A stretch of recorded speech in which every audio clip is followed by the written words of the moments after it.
ಇನ್ನು ಸಿಎಂ ಸಿದ್ದರಾಮಯ್ಯ ಮತ್ತು ಡಿಕೆ ಶಿವಕುಮಾರ್ ಮಧ್ಯೆ ಕುರ್ಚಿ ಕಾಳಗ ನಡೀತಾ ಇರೋದು ಗೊತ್ತೇ ಇರೋ ವಿಚಾರ. ಇದರ ನಡುವೆ ಇದೀಗ ಅಹಿಂದ ಯುದ್ಧ ಕೂಡ ಸೇರ್ಕೊಂಡಿದೆ. ಈ ಹಿಂದೆ ಹಾಸನದಲ್ಲೇ ಅಹಿಂದ ಸಮಾವೇಶದ ಹೆಸರನ್ನೇ ಬದಲಾಯಿಸುವಲ್ಲಿ ಡಿಕೆ ಶಿವಕುಮಾರ್ ಯಶಸ್ಸನ್ನ ಕಂಡಿದ್ರು. ಇದೀಗ ಮೈಸೂರಿನಲ್ಲಿ ಮತ್ತೆ ಅಹಿಂದ ಸಮಾವೇಶಕ್ಕೆ ಸಿದ್ಧತೆ ನಡೆದಿದ್ದು, ಈ ಮಾಹಿತಿಯನ್ನ ಹೈಕಮಾಂಡ್ಗೆ ಮುಟ್ಟಿಸೋದಕ್ಕೆ ಡಿಕೆ ಶಿವಕುಮಾರ್ ಪ್ರಯತ್ನ ಮಾಡ್ತಿದ್ದಾರೆ.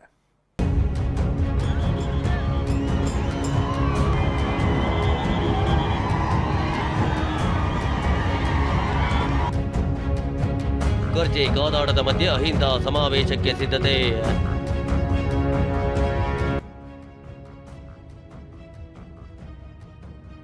ಸಿದ್ದರಾಮಯ್ಯನವರನ್ನ ಮತ್ತಷ್ಟು ಸ್ಟ್ರಾಂಗ್ ಮಾಡಲು ಅಹಿಂದ ಪಡೆ ಸಜ್ಜು.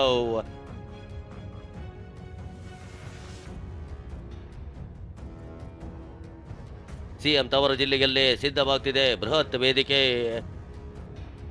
ಸಿಎಂ ಸಿದ್ದರಾಮಯ್ಯ ಅಹಿಂದ ನಾಯಕ, ಮಾಸ್ ಲೀಡರ್. ಸಿದ್ದರಾಮಯ್ಯನವರ ಅಹಿಂದ ಶಕ್ತಿಯಿಂದಲೇ ಸರ್ಕಾರ ಅಧಿಕಾರಕ್ಕೆ ಬಂದಿದೆ ಅನ್ನೋದು ಅಹಿಂದ ಸಮುದಾಯದ ವಾದ. ಆದ್ರೀಗ ಸಿಎಂ ಸಿದ್ದರಾಮಯ್ಯ ಕುರ್ಚಿ ಮೇಲೆಯೇ ಚರ್ಚೆ ಜೋರಾಗಿ ನಡೆಯುತ್ತಿದೆ. ಹೀಗಾಗಿ ಸಿದ್ದರಾಮಯ್ಯನವರನ್ನ ಮತ್ತಷ್ಟು ಸ್ಟ್ರಾಂಗ್ ಮಾಡಲು ಅಹಿಂದ ಪಡೆ ಸಜ್ಜಾಗಿದೆ. ಸಿಎಂ ಸಿದ್ದರಾಮಯ್ಯ ತವರಲ್ಲಿ ಅಹಿಂದ ಸಮಾವೇಶದ ಮೂಲಕ ರಣಕಹಳೆಗೆ ಸಿದ್ದು ಪಡೆ ಸಜ್ಜಾಗಿ ನಿಂತಿದೆ.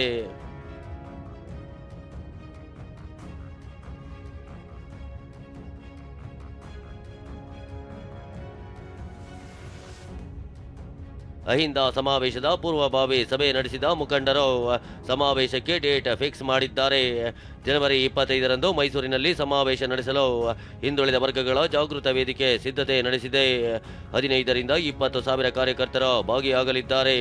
ಜನವರಿ 25ನೇ ತಾರೀಕು ಕರ್ನಾಟಕ ಮತ್ತು ಪ್ರದೇಶ ಪ್ರಾಧಿಕಾರದ ಆವರಣದಲ್ಲಿ ಸಿದ್ದರಾಮಯ್ಯ ಬೆಂಬಲಿಸಿ ಅಹಿಂದ ಸಮಾವೇಶವನ್ನು ಹಮ್ಮಿಕೊಂಡಿರುವುದು. ಈ ಹಿಂದೆ ಹಾಸನದಲ್ಲೂ ಅಹಿಂದ ಸಮಾವೇಶಕ್ಕೆ ಪ್ಲಾನ್ ಆಗಿತ್ತು. ಆದರೆ ಕೊನೆ ಕ್ಷಣದಲ್ಲಿ ಈ ಕಾರ್ಯಕ್ರಮ ಪಕ್ಷದ ಕಾರ್ಯಕ್ರಮವಾಗಿ ಬದಲಾಗಿತ್ತು. ಹೀಗಾಗಿ ಅಹಿಂದ ಮುಖಂಡರು ಈ ಬಾರಿ ಭರ್ಜರಿ ಪ್ಲಾನ್ ಮಾಡಿದ್ದಾರೆ. ಮೈಸೂರಿನಲ್ಲಿ ಆಯೋಜಿಸಿರುವ ಕಾರ್ಯಕ್ರಮದಲ್ಲಿ ಸಿಎಂ ಭಾಗಿಯಾಗಲ್ಲ. ಆದರೆ ಸಿಎಂಗೆ ಇರೋ ಬಲವನ್ನ ತೋರಿಸೋದು ಈ ಸಮಾವೇಶದ ಉದ್ದೇಶವಾಗಿದೆ. ಸಿದ್ದರಾಮಯ್ಯನವರನ್ನ ಬದಲಾಯಿಸದಂತೆ ಒತ್ತಡ ಹೇರಲು ಈ ಸಮಾವೇಶ ಮಾಡಲಾಗ್ತಿದೆ. ಅಲ್ಲದೆ ಸಿದ್ದರಾಮಯ್ಯ ಅಹಿಂದ ಪರ ಇರೋ ಏಕೈಕ ನಾಯಕ. ಹೈಕಮಾಂಡ್ಗೆ ಸಿದ್ದರಾಮಯ್ಯನವರ ಅನಿವಾರ್ಯತೆ ಇದೆ ಎಂಬ ಸಂದೇಶ ನೀಡಲು ಸಮಾವೇಶ ಆಯೋಜನೆ ಮಾಡಲಾಗಿದೆ. ಅಲ್ಲದೆ ಗೊಂದಲವನ್ನ ಹೈಕಮಾಂಡ್ ಬಗೆಹರಿಸಬೇಕು.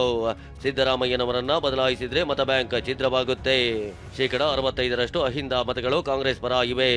ಅಹಿಂದ ಇಲ್ದಿದ್ರೆ ಗ್ರಾಮ ಪಂಚಾಯಿತಿಯನ್ನು ಗೆಲ್ಲೋಕ್ಕಾಗಲ್ಲ, ಯಾರೂ ಕೂಡ ಅಧಿಕಾರಕ್ಕೆ ಬರಲು ಆಗಲ್ಲ ಎಂಬ ಸಂದೇಶ ಸಾರುವ ಸಮಾವೇಶಕ್ಕೆ ಪ್ಲಾನ್ ಮಾಡಿಕೊಳ್ಳಲಾಗ್ತಿದೆ.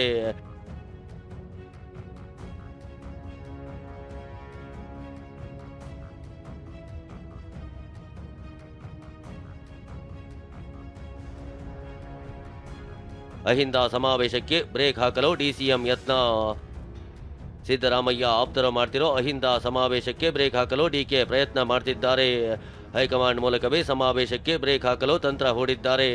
ಡಿಕೆ ಲೆಕ್ಕಾಚಾರ ಏನೋ ಅನ್ನೋ ಇನ್ಸೈಡ್ ಮಾಹಿತಿಯನ್ನೇ ಹೇಳ್ತೀವಿ ನೋಡಿ.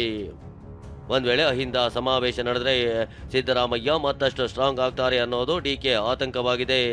ಇದೇ ಲೆಕ್ಕಾಚಾರದಲ್ಲಿ ಹೈಕಮಾಂಡ್ ಮೂಲಕವೇ ಸಮಾವೇಶಕ್ಕೆ ಬ್ರೇಕ್ ಹಾಕಿಸೋದು ಡಿಕೆ ಪ್ಲಾನ್ ಆಗಿದೆ. ಈ ಹಿಂದೆ ಹಾಸನದಲ್ಲಿ ಅಹಿಂದ ಸಮಾವೇಶ ನಡೆಸೋಕೆ ಪ್ರಯತ್ನ ಮಾಡಲಾಗಿತ್ತು. ಆಗ ಹೈಕಮಾಂಡ್ ಮೂಲಕವೇ ಅಹಿಂದ ಸಮಾವೇಶಕ್ಕೆ ಡಿಕೆ ಬ್ರೇಕ್ ಹಾಕಿಸಿದ್ರು. ಅಹಿಂದ ಬದಲಿಗೆ ಕೆಪಿಸಿಸಿ ಕಾರ್ಯಕ್ರಮ ಎಂದು ಮಾಡಲಾಗಿತ್ತು. ಅಹಿಂದ ಸಮಾವೇಶದ ಬಗ್ಗೆ ಪ್ರತಿಕ್ರಿಯಿಸಿರೋ ಡಿಸಿಎಂ ಡಿಕೆ ಅವರಿಗೆ ಒಳ್ಳೆಯದಾಗ್ಲಿ ಅಂದಿದ್ದಾರೆ.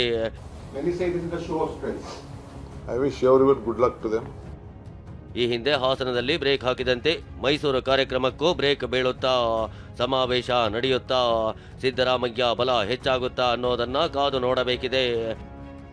ಮೈಸೂರಿನಿಂದ ರಾಮ್ ಜೊತೆ ಮಹೇಶ್, ಟಿವಿ9 ನವದೆಹಲಿ.